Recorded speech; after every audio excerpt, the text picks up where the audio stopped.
Hi, Charlie. I see you on TikTok all the time. You were getting fired up there. Yes, I was because okay, I just want to start this out. I am unaffiliated, but I am a Christian who believes in the right to an abortion. And a lot of the things that you were talking about with her, I really had a lot of answers for that. So the reason I actually wrote this down on a notebook, of course, I was prepared. So the reason why I believe the right to an abortion, why just anyone, if you feel that's what you need to do, then you should do it. Because Matthew 7:1 says, do not judge or you too will be judged. Although Jesus does tell us to tell people, do not sin, it's not our place to judge them, you know? And then another thing that I wanted to bring up, this is crazy, but also the time, I just really want to know why you feel that abortion should be illegal. Do you think murder should be illegal? Murder is illegal. So you think it should be? Do you think it should be illegal? I just feel like there's a big difference between a living, breathing human and then a fetus that is inside of another human's body. Fair enough. What is the difference? The difference is a fetus is inside of the body. You know what I'm saying? Like a fetus, it can't live on its own. Got it. So let's go through a couple questions there. Okay. Why does somebody's location determine their moral worth? It doesn't, but it's simply about the fact of if you feel like that's what you need to do with your body, then that's what you do. Because I could also Well, hold on a second. If it's not your DNA, how is it your body? It is your DNA. No, it's not. It's a part of you. It's No. growing in you. It's Hold on a connected to second. you by an umbilical cord. It is you're- a part of you. 1 second. It's attached. A part. It's attached. Hold on a second. It's attached, not a part. Same Because thing. no, it's actually not. A part, by definition, means it remains permanent, Oh, okay. right? Oh, okay. So an attachment is something that is temporary. And so it's not. You are not your mom's DNA. You're not your dad's DNA. You are new deoxyribonucleic acid. So shouldn't we say that if it's not your DNA, it's not your choice? I mean, you could say that, but I mean, really, I just don't understand how you can use religion to back up your point of. I haven't used it once. She brought up religion. I'm happy to use a non-religious line of questioning. We all agree murder is wrong. Okay. We all agree that it's a human Homo sapien. Do you agree that the death penalty is wrong?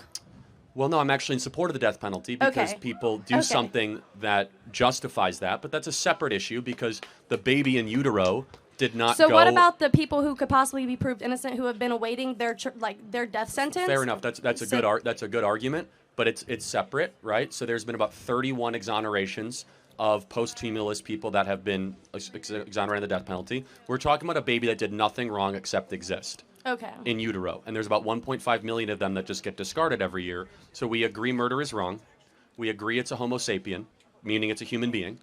Therefore, murder is the forcible termination of a Homo sapien. Therefore, shouldn't abortion be wrong and illegal? I still feel like it really okay. For example. But prove to me why. You use an ABC logical equation, right? So tell me under what standard, therefore, very simple, right? You're in college, you guys do this all the time, right? I hope so. So use an ABC, right? Aristotelian logic, whatever you want to use. Use an ABC sequence for me. Not My I feel. reasoning why I believe that abortion should be legal is because of instances like rape and incest, but I already know that your belief on that because you've already stated that if your daughter were to be raped at 10 years old, you would make her give Well, birth to the the baby would be delivered, and let me tell you why. And so, but first of all, Okay. let me try to find common ground. Okay. If I say we will make rape and incest abortions legal and get rid of all the other abortions, would you agree with that? Can you repeat that? I'm so sorry. If I say that we will allow abortions to continue for rape and incest life of the mother, but all other abortions should be illegal, which is 99.4% of the time, can we make those 99% of abortions illegal? Yeah, see, I don't believe that abortion should be used as a form of birth control. So 99% of the time it is. That's all that we're debating in the country right now. So Charlie Kirk's position is a very fringe minority. People are talking about still exceptions, so we should get rid of 99% of abortions. Yes, but at the same time, So you're actually not that pro-choice, actually. but I am because I feel like there's no way to kind of divide the basis of like what abortion is being used as birth control and what abortion Oh, is it's being totally used. easy, actually. I mean, so you could tell through a DNA test if it's an incest baby. Mm-hmm. You could tell if it's rape because they have to file a police report. And you could tell life of the mother based on an OBGYN analysis. So that's, Okay, so it's then a if very, it's that easy, then why have we not done that? Oh, because the American people don't support it. Because abortion is popularly supported as a form of birth control. That's why. So your position is actually a very rational one, and I respect you for it. 99% of all abortions are done just because people want the baby gone. 99%. That's not Charlie Kirk's numbers. That's the Guttmacher Institute, which was funded by Planned Parenthood. Okay. So do you like feel as though like people who are victims of rape and incest, do you think that they should be able to get an abortion? So just so we can agree on the 99%, then I'm going to try to win you over on the other percent. Okay. Got it. So we're good on the 99. Get rid of those abortions. Yeah. Okay. Cool. Somebody in this audience was conceived in rape. Can you tell me who? Nah. Why? I thought that they're less human. Those words never came out of my mouth. No, I know, but the insinuation of allowing rape for abortion is that they're not as human, therefore they should be murdered.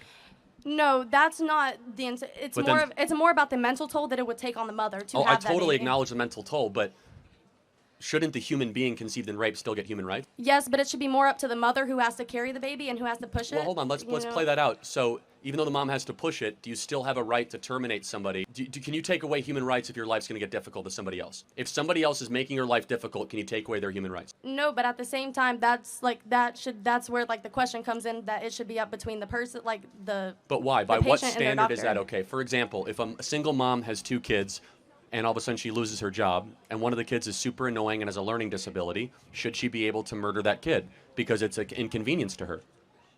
No. No, of course not. Not after, like. But why is it that all of a sudden you get considered a human being after birth, but before birth you're not?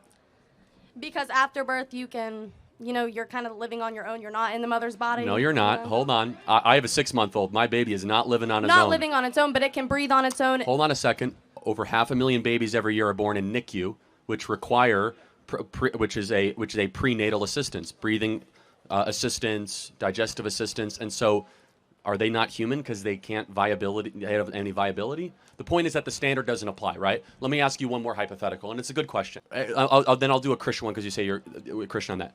I have 2 ultrasounds. Mm-hmm. One ultrasound is a baby that was conceived in rape. The other ultrasound is a baby conceived in a loving relationship. Which one is which? There's no like that.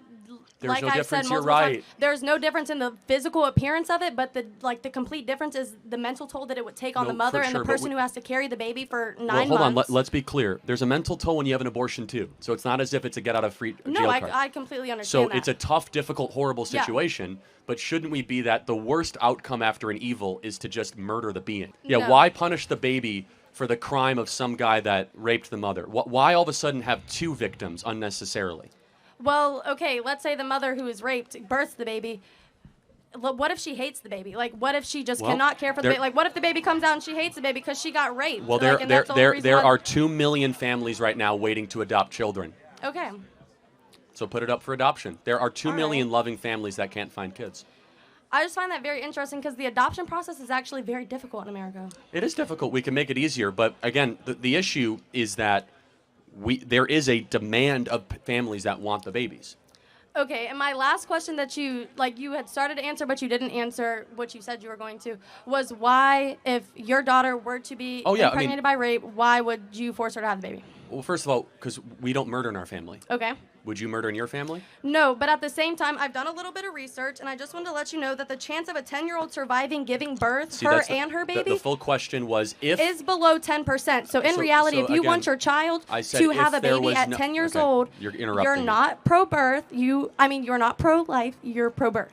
Okay, again, to be very clear, I said if there was no issue with the mother's health. And understand, this is an extreme, hyper-personal example that someone used, and I'm happy to own it, but let's just be clear. Why is that example getting people so fired up? Because it's easy to say that you can murder a baby if it's small and that it's just, quote-unquote, a clump of cells. No, I think that one instance got people so fired up because the age of your daughter and just because of the likelihood that she would survive and the baby would survive. No, my answer was that if there were no medical complications. So you don't even remember the full answer. People get why does the age matter? Tell me why all of a sudden the age of the carrier matters. Because that improves the infant mortality rate. Like the older you are, the more likely you are to be able to carry a baby to term. No, I know, but the younger you are, the higher the infant and mother mortality rate goes. I said with no other medical issues though. But why? I'm curious though. Because with age comes medical issues with birth. I said with no other medical issues though. So you have to understand the preface there. I want to understand, though, maybe you can help me understand, why the women of America are so enthusiastic about the right to be able to kill preborn babies? What is the help me understand? I think it's more of just the ability to be able to do what you feel is necessary Bingo. for your body. I think that's right. It's narcissism. I think you're totally right. It is weaponized medical narcissism. I'm in charge of the world. No, I'm in charge of my body. Not in charge of the world, but of my body. Makes sense. So even though it's not your body and it's a different body in you, I'm the most important thing in the world. And that makes sense because you just connected the dots. We have the most narcissistic female generation in history, and abortion is the culmination in that. Thank you for connecting the dots. Thank you.